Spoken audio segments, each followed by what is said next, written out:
Hi, I'm Shane with the Drum Center of Portsmouth. We're on the web at drumcenternh.com. We are talking phonics today, Copperphonics, Ludwig Superphonics.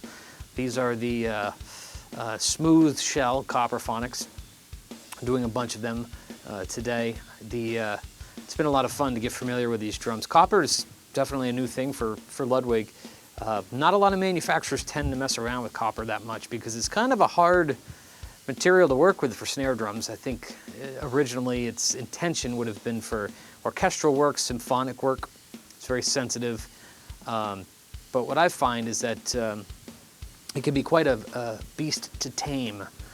Copper can be very wild depending on what sort of snare wires you use or even head choices.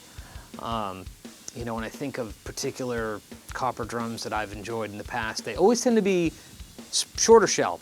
And I tend to like 6.5, 7 and 8 by 14s, but I think with copper, it's usually the shorter ones. I think of the Marvin Smitty Smith drum that Pearl that used to make years ago. DW used to make just like a thin 5 by 14 copper that I enjoyed. Yamaha ones I liked. And so why not have Ludwig do it, you know?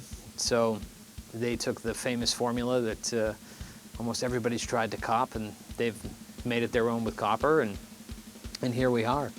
Now, I get asked all the time from people, you know, what's better, smooth or hammered, or tube lugs or regular lugs? And my blanket answer is usually they all sound good. You know, the differences are very small when you get in between these little nuances. You know, the difference between a imperial lug, which is the regular lug, and then a tube lug. The imperial lug will just sort of hamper it a little bit more. The tube will let it ring out a little bit more. And then if you hammer the shell, that will dry it a bit and tame it a bit. And then if you have a hammered shell with imperial lugs, well, so on and so forth, you get it. So we have 5 by 14s and 6.5, all shapes and sizes, and I hope you enjoy them.